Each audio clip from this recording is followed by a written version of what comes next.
Hi hello friends welcome my new blog आओ ये छोट ब्लॉग रे आम बाहर गलु फैमिली परिवार सहित कहीं डेली डेली आम घरे बन खाଇବା आउ टाइम मिले तो से आज बाहर गलु बाहर को टे खावाई आउ भल गोटे रेस्टोरेंट अच्छी रेस्टोरेंट तो ना ढाबा कह चले तो ढाबा बाहर तो आप कंटिन्यू आउ जो भाई मैंने मो चैनल नुआ अच्छे प्लीज सब्सक्राइब कर मत फॉलो करदे। तो ये आम सहित आउ आम दुईटा सांग बाहर जे कि सागर आउ संतोष तो ये कम से कम से ढाबाटी हूँ 20 किलोमीटर मो रूम ठार तो आम बैक बाहर आउ टाइम भी 7:30 हो जल्दी जाकि जल्दी आसो पड़े कहीं आम एनएच रे जीवु एनएच रे जावा बेले जानते आपने एनएच रे तो गाड़ी केमती को हिसाब से चलता है और केते स्पीड चलता है तो से सेफली जाकि जल्दी पलि आसो पड़े कहीं 10टा 11टा बेले गाड़ी मन इच्छा चलाती एनएच उपर तो आप एनएच रे जाऊँच के तो सेफली जी और जल्दी 9टा 10टा भर पलि आस कहीं 10टा 11टा पर जो गाड़ी ट्रक चालक बा लॉरी ड्राइवर एमि चलाते गाड़ी से भावती निज गाड़ी को रकेट भाया भावती।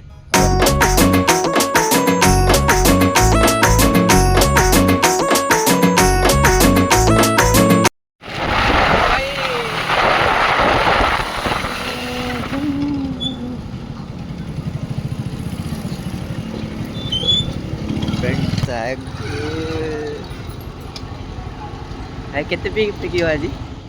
फ्रेंड्स आम फाइनाली आधा घंटा पर पहुँचलु। ये हूँ फ्रेंड्स ढाबा ढाबा यहाँ गोटे रेस्टोरेंट नहीं ढाबाटी आए शुणा मिलूँ कि मतलब टी प्राइस टी कम अच्छे आमर भाया मिडिल क्लास फैमिली अफोर्ड कर तो जीवा भितर को आते देखिए मेनू रे हजार हजार आइटम अच्छी कहीं आमर से मो रूम पाखे गोटे 5 स्टार होटल अच्छी से किंतु आपंकर जो मेनू जी आइटम अच्छी लेखा अच्छी सबकि आप मिले हिसाब से कहे यहाँ अच्छी यहाँ अच्छी कि ये सब मुझे देखिली सब सब ये अच्छे जहाँ मेनू अच्छे सबकि मिली तो फाइनल से आसी फास्ट पियाज आ लेंबू देदेले तो लेंबू पियाज खाइला आम मगेचु चिकेन 2 प्रकार करी आउ तंदूरी नान मगेचु से आसीगला खाइबू आप कंटेक्ट हूँ आउ केते कौन रेट मुझे कहि सबकि वीडियो लास्ट और देखी पारे केते सुंदर भाव जिनसटी या नाटी तो आप जानते मत कमेंट करूँ आज न जानते फिर भी कमेंट करूँ मुझे कह ना बहुत मतलब जो रेट हिसाब से क्वांटिटी भल अच्छी माने आम दीटा प्लेट मगेलु आ नान तो 5 जन आम अच्छु 5 जन को बहुत भल भाव सफिसीयंट खाया होगला तो आपड़ी आसुँच मो भाई जी सोलोपेटा टाड़ा रोचे आसत के ट्राए करेंगे फ्रेंड्स ढाबा जोटा टाड़े अच्छी आसिक देखते खातु टेस्ट भी बहुत भल लगे आपको जबरदस्त टेस्ट आउ प्राइस भी भल अच्छे आउ क्वांटिटी भी भल अच्छे आपको मिले तो चलते जीवा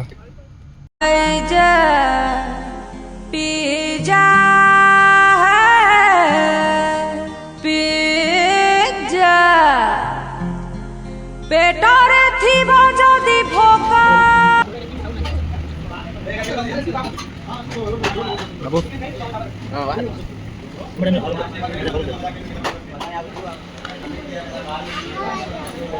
एटा खाइला दिया हो एटा खाइला दिया हो एटा खाइ सरे दिया नले एटा मुले अरे बच्चे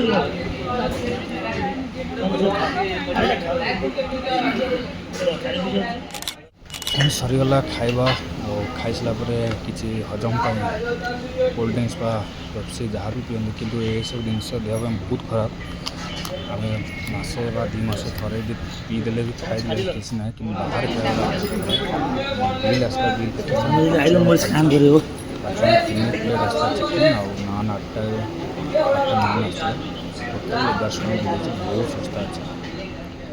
खाई सारे राति बहुत ही राणी बाहर घर को आपण भी शोपे गुड नाइट पुणी देखा छोट ब्लॉग सहित विदाय दिंतु आ फॉलो करी मत सपोर्ट करूँ। थैंक यू जय जगन्नाथ।